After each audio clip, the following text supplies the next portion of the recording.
You know something? After the Trump Top 10 and the Ben and Arthur video, it's nice to be back to something less controversial. So here's a movie about black Nazis. It's Matt's Fun Time Bad Movie Show. Starring Matt. Today's episode, The Black Gestapo. Exploitation movies. That beautiful time where things like gay Nazis were reserved for rundown little theaters, instead of the news cycle. I love exploitation movies, but how do you decide which one you want to watch? I mean, there's Blaxplotation and Nazi-sploitation. How do I pick one? Now you don't have to. The Black Gestapo, or the African-American alt-right if you want to be more politically correct, is a 1975 grindhouse film directed by exploitation film director Lee Frost, who before this had made such classics as The Thing with Two Heads and Chain Gang Women. You can tell he's a quality filmmaker when IMDb's top quote from him is, "I didn't go to film school or anything like that." The film stars Rod Perry, who was in not much, Charles Robinson, who still appears in smaller television roles, and Ushi Digard, who gets second billing on the back of the box, but very low billing in the actual movie as she's a secondary character. She's known for a lot of 70s porn, because of course she is. And speaking of the back of the box, we better be careful, because this movie contains nudity.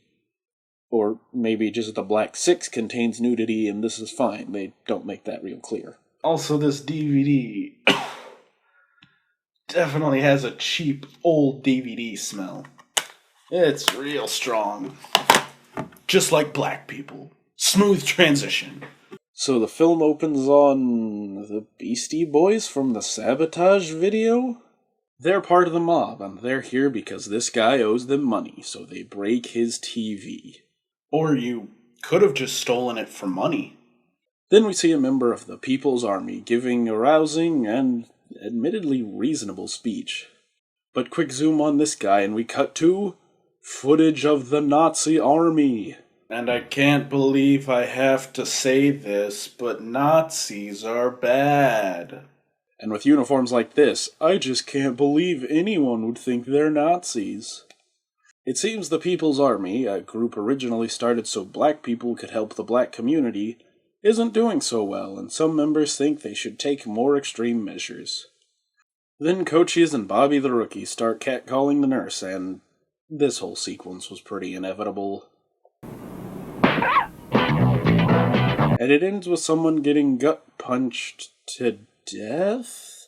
Yeah, I kinda doubt that, especially coming from these dunces. Also, I thought this was the Black Gestapo, not the I've got a bit of a tan Gestapo.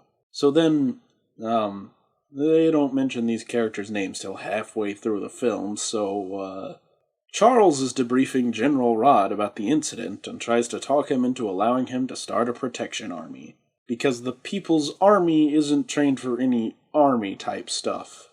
And it seems Rod is a bit worried they could become violent vigilantes, which is honestly pretty likely. You know. 'Cause the movie's about them becoming Nazis. Then we cut to the leader of the mob, because, yeah, the evil white guys are in the mob. All you need to know is he has a puppy. And I suppose that a prostitute owes him money. I don't think that's how that works. So he sends Nathan Wynn and Vic Colfari to get it. You ought to quit smoking. Surgeon General says it can be bad for your health. But I'm sure he has very little to say about prostitution. Also, what voice was that? Are you sure this isn't a Looney Tune mobster? Surgeon General says it can be bad for your health. I wish I was smart like you, boss. So where's Willie? Isn't she supposed to say that to you? So she gives up that her pimp, Willie, is at this swanky bar.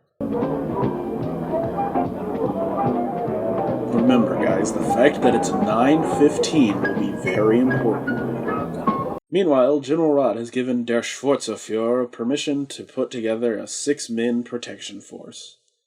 Oh, wait, 6 black people? So then, Is the Black Six somehow related to this film? Nope, it seems by pure coincidence, 2 Blaxplotation movies about 6 black people got put on a double feature DVD.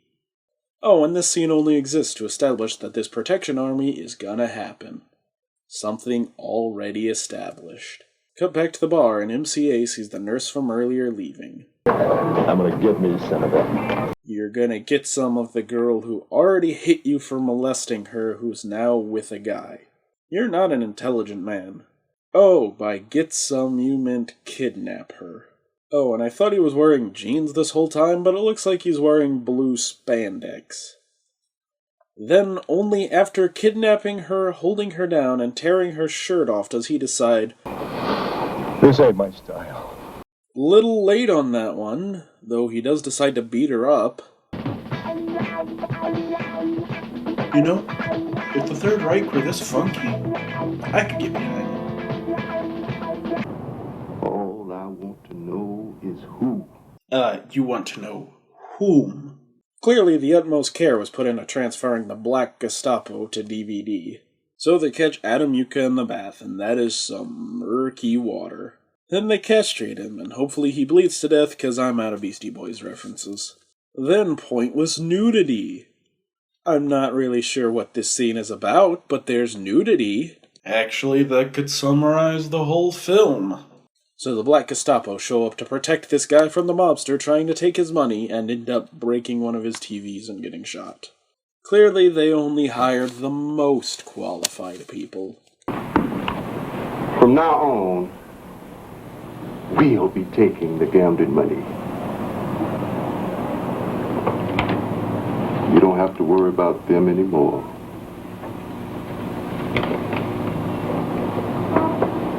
Why are we talking so awkwardly? Wait, the fuck? They're protecting the prostitute? She's not even black. So the mob decides to get things done. Now you spread the word, boy. I'll chop 10 of yours down for every one of mine. That's only 3. In fact, there were only 6 to take down. Oh god, now we're suddenly in Death Proof. Yay, more pointless nudity. Thanks, Black Gestapo. Oh, and you can see the shadow of the cameraman. Real professional. Oh shit, I was right. This actually is Death Proof. Oh man, I'm really injured. Better put my sunglasses on, though. What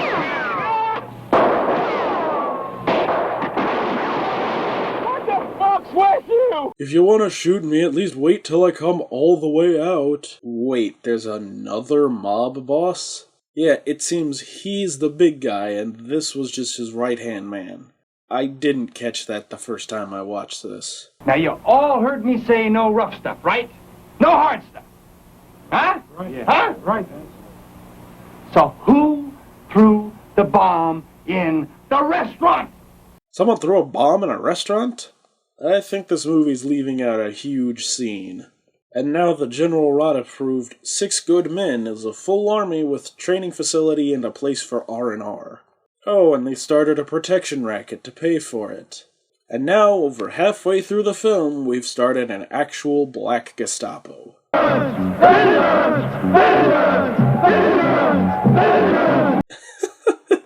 What face is this? Oh, General Rod's back after 45 minutes. I thought we'd abandoned him. And now he's hitting on the nurse. Fine, you knew it was coming. Hello, nurse. I haven't been alone with you for over 3 weeks. 2 nights of the night.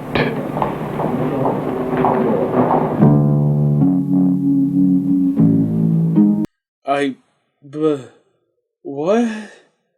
Okay, we interrupt this program to bring you porn. Hello? Hello, Marcia.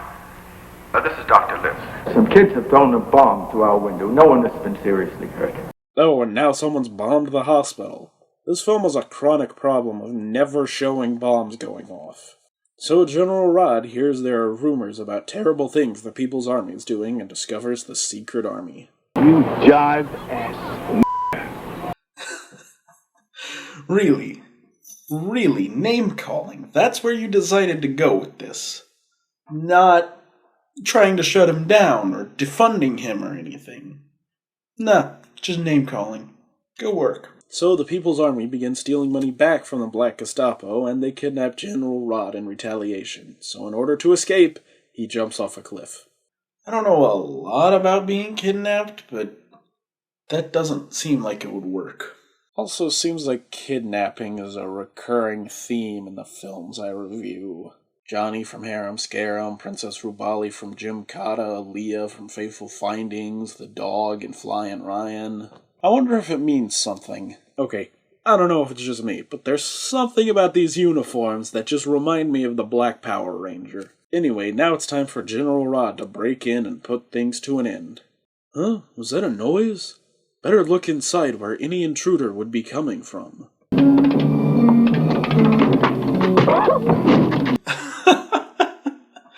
Well then, play that sound effect again. Nothing's gonna top that. Luckily, General Rod, who's been established this whole movie as someone who knows Kung Fu, can take out one of the army men and steal his uniform. If Blaxplotation movies have taught me anything, it's that black people automatically know how to fight even with no prior training. Then he sets up the deadliest Home Alone trap ever assembled. Though, after the shit they survive in that film, they could probably survive buckshot. Oh, and he somehow managed to shoot an entire pavilion with his PVC shotgun. Then Rod and Charles meet for the final confrontation and... You know, in a fight between two people, it helps to know who's who. Maybe different haircuts, or different outfits, or yes, even different skin tones. I really don't know who's who this whole fight. I just know Rod won. And that's the end of the movie.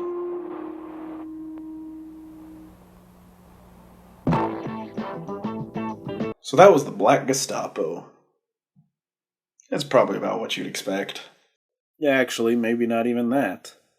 Honestly, like Santa Claus Conquers the Martians, it kinda delivers a story that is less funny than the title actually delivers. And unlike Santa Claus Conquers the Martians, this film isn't actually all that so bad it's good. It's got some funny moments, but overall it's kind of a dull film, especially for something intended to be exploitation. But I can only think of one way to properly end my first Blaxploitation review. By inviting one of my many, many black friends. Haha, I agree wholeheartedly, my African-American comrade. Anyways, I'm Matt, and next time, we'll find out how to do an action movie the right way. No, we won't.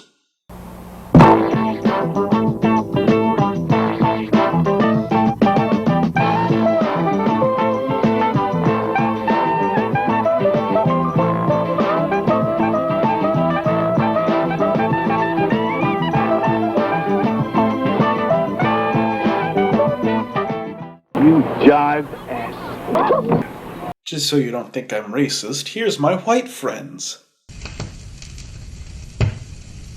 See, I'm not racist. Just very, very low